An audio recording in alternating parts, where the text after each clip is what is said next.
This is 1019 King FM with a crazy woman. Congressman Liz Cheney represents God's most beautiful state, Wyoming, but she has to do it from a swamp that is Washington, D.C. So she's no stranger to D.C. In fact, her father served as vice president, and you worked for the State Department under George W. Bush. I did. That's right. And you chose to go back to that town. Yeah, it's interesting how different it is actually being in Congress and being in the executive branch. But it's really an honor to be there representing the people of Wyoming. Did you learn nothing? You could be living here in Wyoming. But instead, you wind up in Washington, D.C. Well, it's a time when we really have a chance to get things done for folks back home. And I think that when you look at, what President Trump is doing in terms of getting rid of a lot of the regulations that have just made life so difficult for people here in Wyoming, when you look at things that we're getting ready to do like tax reform, I really felt like I could make a contribution to that and like I could be the strongest voice for Wyoming in Congress. So I'm excited and honored to be there.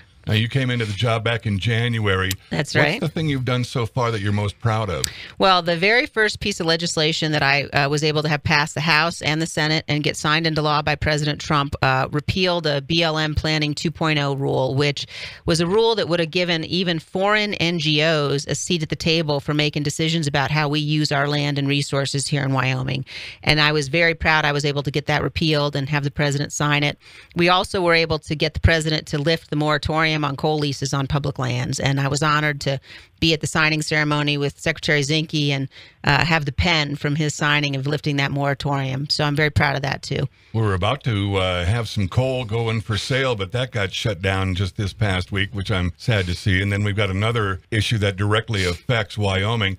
The wolf has been taken off the endangered species list, and now the hunt is on. Exactly. Well, and another piece of legislation which I co-sponsored, and I'm proud to say it's an amendment on our Sportsman's Access Bill that's going to be on the floor in the next couple of weeks, will prohibit the federal court system from reviewing that decision. We've seen, the wolves delisted. Wyoming's plan's a terrific plan, but we've been dealing with this now for something like 12 years. The federal court stepping in and saying, no, you got to relist it.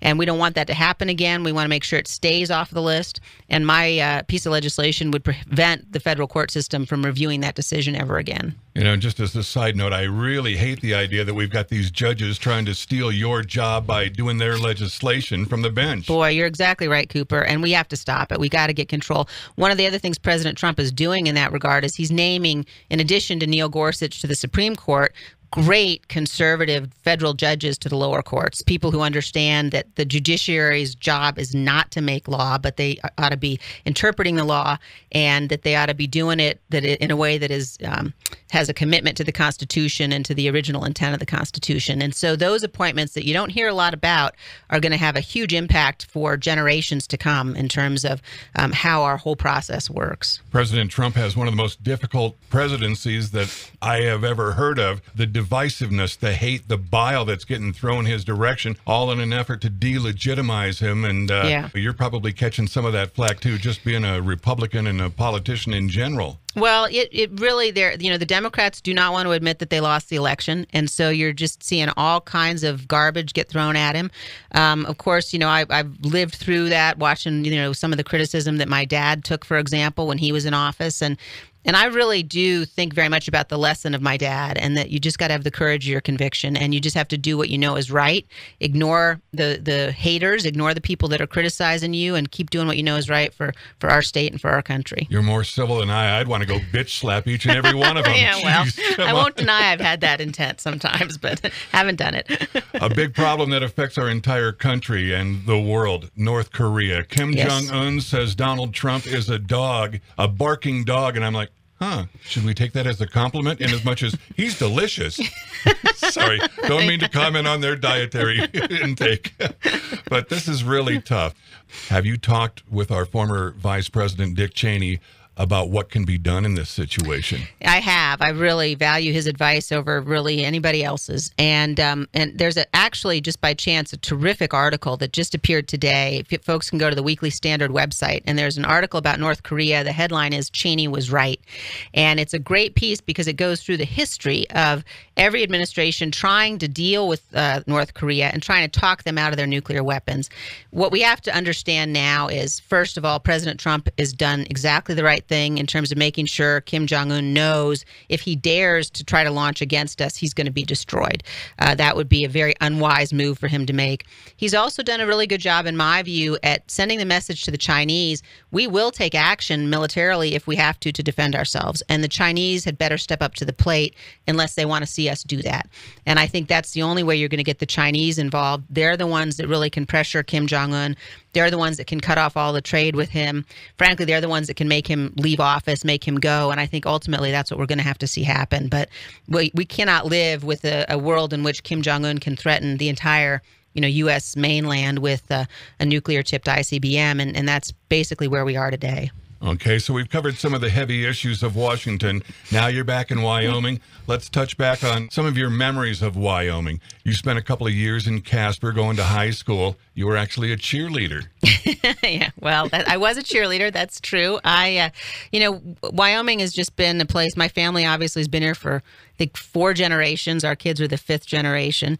My memories of Casper, of all my birthdays up on Casper Mountain, and I went to Camp Sacagawea as a Girl Scout. And we used to spend the summers with my grandparents who lived in Casper, both sets of my grandparents and great-grandparents in Casper. My grandparents had a trailer, and so we would spend all summer with them camping and fishing all over the state, something we loved very much. And I just had the chance to take my sons, actually on Election Day last year, my sons and my dad, and we went out to NC and got the chance to go out and show the boys Cheney Field, and had the chance to talk about, my dad's time there as a football player. And of course, my mom was homecoming queen. So it was very, very special times for us. Okay, so the fate of the world is in the balance, but you could save it if you help a foreign dignitary catch a trophy trout. People come here from all over the world to fish these waters. Yeah. Where would you take him? I would say either the Snake there in Jackson, which of course Right. you cannot beat for the view and for the scenery, or the South Fork of the Snake. I go out with my dad every chance I get, and we often go over on the South Fork of the Snake, which is just tremendous, and particularly the canyon run of that float is just incredible. So, but we love to get out fishing because the truth about fly fishing is you can't think about anything else if you want to do it well. So it's about the best way that you can spend some time to really relax. And Senator Enzi and I have actually had a good chance to spend a lot of time talking about how great fly fishing is as a way to relax and get your mind off things. And I'm hoping one day soon that we'll get out and fish together. Okay, just a few rapid-fire questions for you. Beef burger or bison burger? I love both. I guess probably if I had to choose, I'd say beef. I love the bison burger too, but, for sort of an everyday sort of meal, I'm going with beef. Who's got the best one in Wyoming? The best beef burger in Wyoming? Liberty Burger up in Jackson's pretty good. Our daughter was a waitress there this summer, so I think I got to give them a plug. Yay or nay on Rocky Mountain oysters? Oh, yay. Yeah? Like you got to do it. Okay. Best memory of high school in Casper? I think that, when I was in junior high school in Casper, and then my dad got elected to Congress, so we started splitting our time then. But certainly my time at Dean Morgan was very special. And I remember Camp Sacagawea in particular because my dad and mom picked me up when the week was over. And it turned out that every item in the Lost and Found was mine. And so it was, I hope I'm a little more organized these days, but I never have heard the end of that story. And just a couple of quick ones here. You are doing some sort of an event to honor your mom and dad? Yeah, the university is this afternoon over in Laramie. There'll be a conversation with Dick and Lynn Cheney. I think it's about 2 o'clock this afternoon. And my folks have really made an effort and have donated to scholarships for Wyoming kids to have the chance to study overseas and to travel overseas while they're at Laramie. And so they're going to have the chance today to get together with about 20 of those scholarship recipients. And it just means so much to my mom and dad and to the whole family to be able to meet the kids that have gotten these scholarships and hear about their experiences, and then for them to bring those lessons back home to Wyoming is very special. Most important life lesson you learned from your father as a young girl? I think there's so many. but having the courage of your convictions and making sure your word is your bond. And that's a lesson, we know it here in Wyoming. You can go through the Code of the West in terms of those kinds of things that really characterize people here at home. And I try to take those to Congress. And it's just, you learn pretty quick in Congress who you can count on when somebody says, I'm with you on your bill or I'm with you on that issue, that you can count on them, that they'll be good on it.